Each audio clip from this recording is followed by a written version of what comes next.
اللہ کے رسول علیہ السلام کی ایک حدیث ہے، اس میں اللہ کے رسول علیہ السلام فرماتے ہیں کہ سود کے 70 درجے ہیں، سب سے آخری اور کم درجہ سود کا یہ ہے کہ انسان ایسا ہے سود استعمال کرنے والا جیسے وہ انسان اپنی ماں سے زنا کرنے والا ہے۔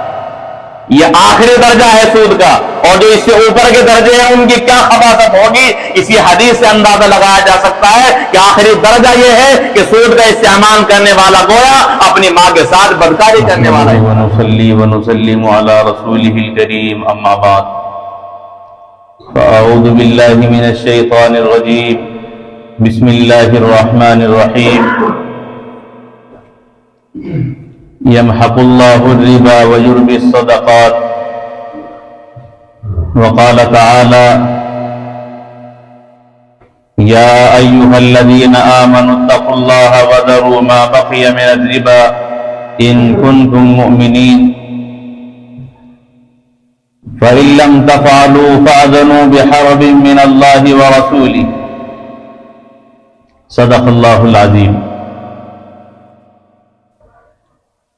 حضرات مسلیان، اللہ تبارک و تعالی نے مسلمانوں کو آزاد نہیں چھوڑا، زندگی کے لمحات گزارنے میں مسلمان قرآن و سنت کا پابند ہے۔ وہ اپنی مرضی سے جو چاہے نہ کھا سکتا ہے نہ پہن سکتا ہے، اور اگر شریعت کو بالائے طاق رکھ کر اپنی خواہشات کو استعمال میں لاتے ہوئے اپنی منشا کو، اپنی خواہشات کو، اپنی تمناؤں کو پورا کرے گا تو وہ انسان شریعت کا مجرم قرار پائے گا۔ ہر معاملات میں اللہ تعالیٰ نے مسلمانوں کو شریعت کا پابند بنایا ہے، جس کے دائرے میں رہ کر مسلمان کے لیے اپنی زندگی گزارنا ضروری ہے۔ اللہ تبارک و تعالی نے اسی طرح تجارت کے معاملے میں پابندیاں اور شرائط عائد کی ہیں۔ اللہ تعالیٰ خرید و فروخت کی، بیع کی اجازت دیتے ہیں، لیکن ساتھ میں اللہ تبارک و تعالی سود کی حرمت کو بھی بیان فرماتے ہیں۔ قرآن کریم کے اندر اللہ تعالیٰ فرماتے ہیں کہ اے ایمان والو، تم اللہ تعالیٰ کی پاکیزہ چیزیں کھاؤ، کلوا من الطیبات واعملوا صالحا، حلال اور پاکیزہ چیزیں استعمال کرو اور نیک اعمال کرو۔ اور اس کے ساتھ ساتھ اللہ تعالیٰ یہ بھی فرماتے ہیں یا ایھا الذین آمنوا لا تأکلوا الربا اضعافا مضاعفا، کہ اے ایمان والو تم سود کا استعمال نہ کرو، سود نہ کھاؤ۔ تو جہاں حلال اور پاکیزہ چیزیں کھانے کی اللہ تعالیٰ نے ترغیب دی ہے، اسی طرح اللہ تعالیٰ نے سود کی حرمت کا اور اسے نہ کھانے کا بھی قرآن کریم کی آیت میں اعلان فرمایا ہے۔ اللہ تبارک و تعالیٰ فرماتے ہیں احل اللہ البیع وحرم الربا، کہ اللہ تعالیٰ نے بیع کو، خرید و فروخت کو حلال کیا ہے اور سود کو حرام فرمایا ہے۔ کسی انسان کو ادھار دے کر جتنی رقم دی ہے اس سے زیادہ وصول کرنا یہ ربا اور سود کہلاتا ہے۔ اللہ کے رسول علیہ السلام فرماتے ہیں کہ جس آدمی پر تمہارا قرض ہو اس انسان کا ہدیہ بھی قبول نہ کرو، اس کے اندر بھی سود کی بو آتی ہے۔ تو جب مقروض کا ہدیہ قبول کرنے سے منع کر دیا گیا، اب بغیر ہدیے کے اس سے زیادہ وصول کرنا مسلمان کے لیے کس طرح مناسب ہو سکتا ہے؟ اسی لیے اللہ تعالیٰ بالکل واضح طور پر اعلان فرماتے ہیں کہ خرید و فروخت حلال ہے، لیکن سود کی اجازت نہیں، اسے اللہ نے حرام فرما دیا ہے۔ اور جو انسان سود کا استعمال کرنے والے ہیں، اللہ تبارک و تعالیٰ فرماتے ہیں الذین یاکلون الربا لا یقومون الا کما یقوم الذی یتخبطہ الشیطان من المس، کہ جب میدان محشر میں جمع ہونے کے لیے لوگ اپنی قبروں سے اٹھیں گے تو جو لوگ سود کھانے والے ہیں، سود کا استعمال کرنے والے ہیں، تو وہ اپنی قبروں سے میدان محشر میں اس طرح کھڑے ہوں گے جیسا کہ انسان کسی کو جب شیطان چھو کر خرتی بنا دیتا ہے اور وہ انسان مجنون، پاگل، دیوانہ ہو جاتا ہے، یہی مجنون والی حالت اس انسان کی ہوگی جو دنیا کے اندر سود کا استعمال کرتا تھا۔ اللہ تبارک و تعالی آخرت میں جو بھی انسان کو سزا دیتے ہیں وہ گناہ سے مماثلت رکھتی ہے، جیسا گناہ کیا جاتا ہے اسی طرح کی اس انسان کو سزا بھی دی جاتی ہے۔ دنیا میں جب انسان سود کا کاروبار کرتا ہے تو وہ کسی مفلس پر، کسی غریب پر رحم نہیں کرتا بلکہ اپنے پیسے میں مدہوش ہوتا ہے، اسی لیے اللہ تعالیٰ اس کو سزا بھی مدہوشی کی دیں گے کہ اس کے حواس اور اس کی انسان کی جو کیفیت ہوگی وہ مجنون اور پاگلوں کی طرح ہوگی اور اپنی زبان سے ہیزان بک رہا ہوگا جس طرح وہ انسان بکواس کرتا ہے جسے شیطان نے اور جناتوں نے چھو کر خرتی بنا دیا ہو۔ اس آیت سے دو باتیں معلوم ہوئی، ایک تو یہ کہ اگر کسی انسان کو شیطان وغیرہ چھو لے تو اس کے اثرات انسان پر مرتب ہو جاتے ہیں، دوسرے یہ معلوم ہوا کہ جو انسان سود کا استعمال کرے گا وہ نہیں ہوگا کہ اسے کچھ پتہ ہی نہ ہو، اسے خبر بھی ہوگی اور جو اس پر اللہ تعالیٰ کی جانب سے عذاب مسلط کیا گیا ہے اس عذاب کا وہ ادراک اور شعور اور احساس کر رہا ہوگا۔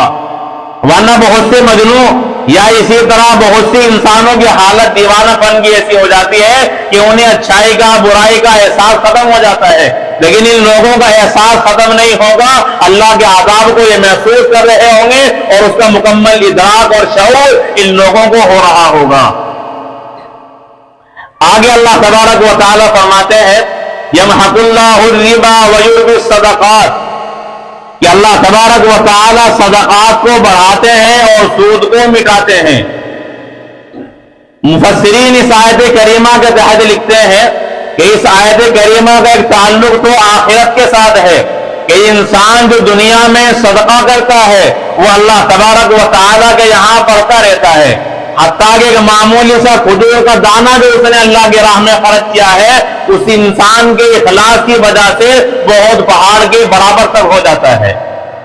لیکن سود کو اللہ تبارک و تعالی مٹاتے ہیں، چاہے دنیا میں سود والے کتنا ہی استعمال کر لیں اور کتنا ہی ذخیرہ اکٹھا کر لیں، آخرت میں انہیں اس پر کچھ اجر ثمرات مرتب نہیں ہوگا بلکہ وہ ان کے لیے وبال جان بن جائے گا۔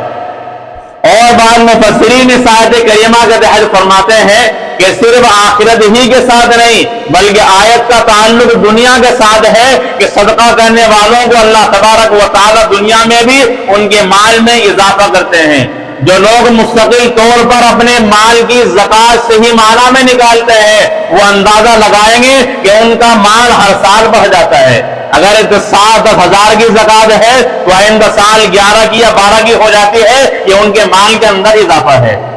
اور جو لوگ سود دینے والے ہیں ان کے وبال اور اللہ تعالیٰ کے عذاب میں وہ لوگ گرفتار ہوتے رہتے ہیں، جہاں کوئی کام ان کا 1000 میں ہونا چاہیے تھا ایسی آفتیں ان پر آ جاتی ہیں، ایسے عذاب ان پر مسلط ہو جاتے ہیں کہ ان کی خاصی رقم سود کی جو انہوں نے لوگوں سے وصول کی ہے اور لوگوں سے انہیں حاصل کی ہے وہ حرام موت کے اندر اللہ تعالیٰ ان کی داخل و شامل کرا دیتے ہیں۔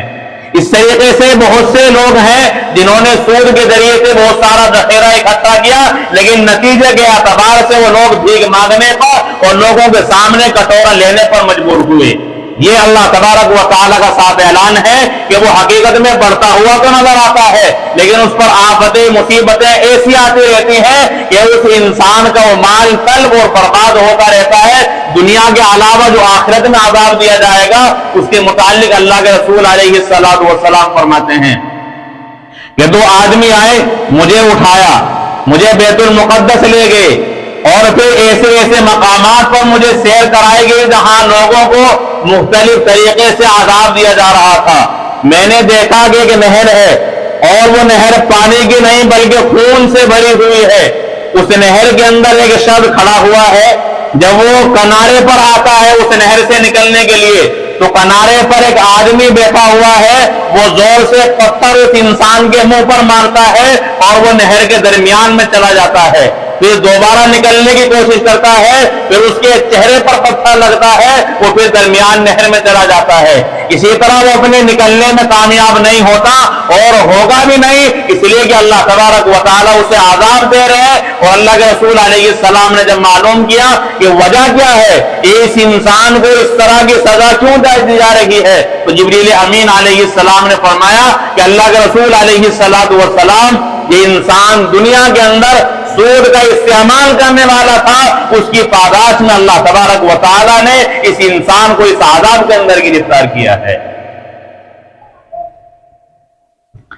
دنیا میں غریب لوگوں کا خون وہ کھینچتے ہیں، خون سینچتے ہیں، اس لیے خون ہی کی نہر میں ان لوگوں کو کھڑا کر کے اس طرح پتھروں کے ذریعے سزا دی جائے گی اور ان لوگوں کا منہ توڑا جائے گا جو دنیا کے اندر سود کا استعمال کرتے ہیں۔ اللہ کے رسول علیہ السلام فرماتے ہیں کہ جو انسان سود کا استعمال کرتا ہے، اس سود کھانے والے پر، سود کھلانے والے پر، اس کے گواہ بننے والے پر، اس سود کے متعلق تعویذات اور بے وغیرہ لکھنے والے پر اللہ تبارک و تعالیٰ کی لعنت برستی ہے۔ تو ملعون ہے وہ انسان جو سود کھاتا بھی ہے یا دوسروں کو کھلاتا ہے یا گواہ بنتا ہے یا اس کو لکھنے کا کام کرتا ہے یا لوگوں کو دلوانے کا کام کرتا ہے۔ بہت سے لوگ نہ دیتے ہیں نہ لیتے ہیں، لیکن درمیان میں داخل ہو جاتے ہیں، لینے اور دینے کا معاملہ طے کراتے ہیں۔ یہ انسان بھی برابر کا شریک ہوتا ہے اور یہ انسان بھی بغیر کسی فائدے کے اپنے آپ کو اللہ کے لعنت میں گرفتار کرا لیتا ہے، حالانکہ فائدہ دوسرے کا ہو رہا ہے، استعمال دوسرا کر رہا ہے، لیکن یہ صرف دلانے کی وجہ سے عذاب الہی میں گرفتار ہو جاتا ہے۔ اللہ کے رسول علیہ السلام فرماتے ہیں کہ جس بستی میں بدکاری عام ہو جائے اور سود عام ہو جائے تو وہ بستی والے اپنے اوپر اللہ تعالیٰ کے عذاب کو مسلط کر لیتے ہیں اور اللہ تعالیٰ کے عذاب کو دعوت دینے والے ہیں۔ اب کوئی بستی ایسی نہیں ہے جہاں سود کا کاروبار بڑے پیمانے پر نہ ہو رہا ہو، جہاں بدکاری بڑے پیمانے پر نہ کی جا رہی ہو۔ اب اللہ کا عذاب نہیں آئے گا تو کیا رحمت اور برکتوں کا نزول ہوگا؟ اللہ کے رسول علیہ السلام فرماتے ہیں کہ جب انسان سود کا کاروبار کرتا ہے اور سود لوگوں میں، معاشرے میں عام ہو جاتا ہے تو اللہ تعالیٰ ان پر گرانی کا عذاب مسلط کر دیتے ہیں کہ انسان کی ضروریات کی چیزیں بھی آسمان کو چھونے لگ جاتی ہیں اور مہنگائی کو اللہ تعالیٰ حد درجہ بڑھا دیتے ہیں۔ اب کتنی اشیاء ہیں، بہت سے لوگ ہیں جو مہنگائی کی وجہ سے اپنی ضروریات کی چیزیں بھی خرید نہیں پا رہے ہیں۔ یہ عذاب ہے اللہ تبارک و تعالیٰ کا سود استعمال کرنے کی وجہ سے۔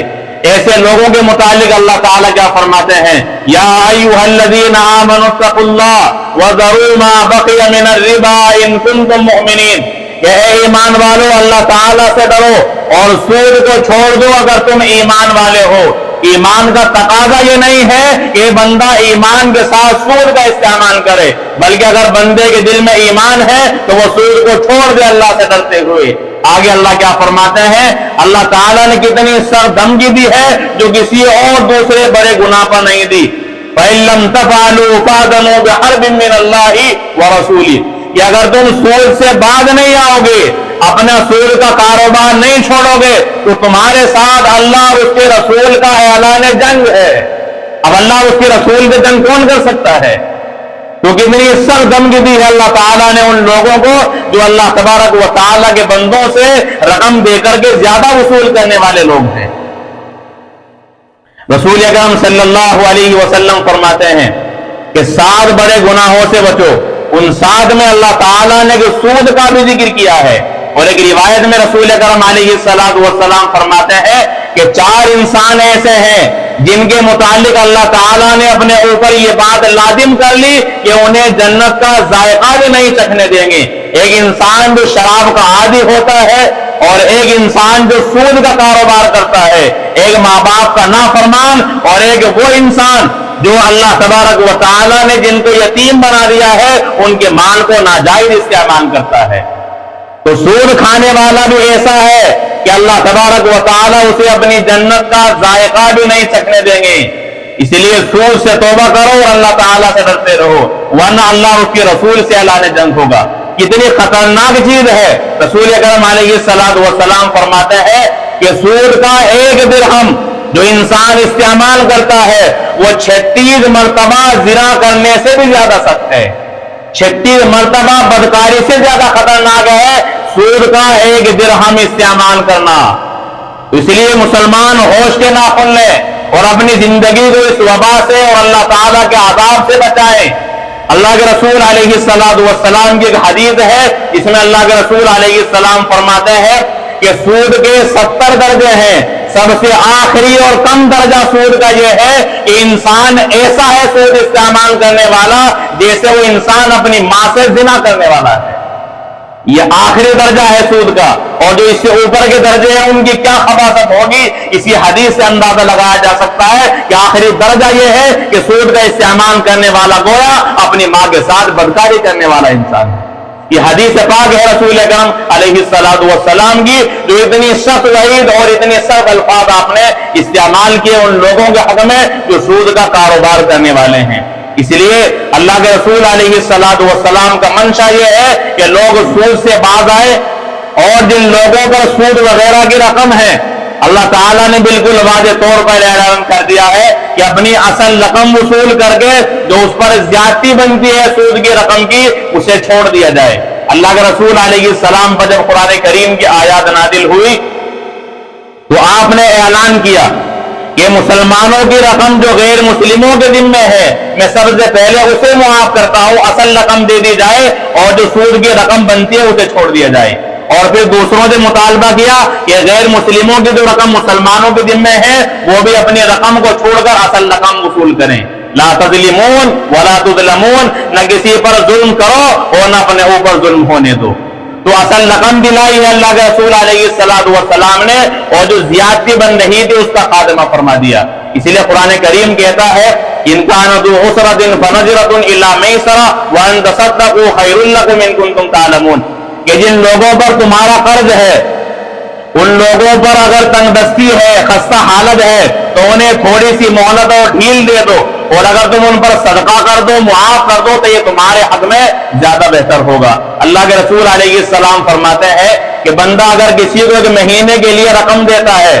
تو اس ایک مہینے تک جتنی رقم دی ہے اتنی رقم ہر روز صدقہ کرنے کا ثواب ملتا ہے۔ ایک مہینے کے لیے 10,000 کسی کو دیے ہیں تو ایک مہینے تک ہر روز 10,000 صدقہ کرنے کا ثواب ملے گا کسی غریب کو دینے پر، اور اگر مہینے سے زیادہ ہو جائے پھر اس کا اجر ڈبل ہو جاتا ہے تو ہر روز 20,000 کا ثواب ملے گا۔ تو جتنی رقم کسی کو بندہ قرض میں دیتا ہے اللہ تبارک و تعالی ہر دن اس رقم کو صدقے میں وصول فرما لیتے ہیں، اور بغیر کسی کمی کاس کے اللہ تبارک و تعالی اس بندے کو اجر سے نوازتے ہیں۔ اسی لیے اگر کوئی آدمی غریب ہے، مفلس ہے، تنگس ہے تو اس پر رحم کا معاملہ کیا جائے، مہلت دی جائے۔ اللہ کے رسول علیہ السلام فرماتے ہیں اگر تم یہ چاہتے ہو کہ تمہاری دعائیں قبول ہوں، اگر تم یہ چاہتے ہو کہ تمہاری مصیبتیں دور ہو جائیں تو غریبوں کو مہلت دے دو ان کے قرض کے سلسلے میں۔ تو قرض داروں کو مہلت دینا یہ اپنی دعاؤں کو قبول کرانا اور مصیبتوں کو دور کرانا ہے، اس لیے مہلت دی جائے اور سود کی رقم چھوڑ کر اصل رقم لی جائے اور یہ کام بالکل بند کیا جائے، ورنہ اللہ تبارک و تعالیٰ کا عذاب ہمارے سروں پر مسلط ہو سکتا ہے۔ اللہ حفاظت فرمائے۔ وما علینا الا البلاغ۔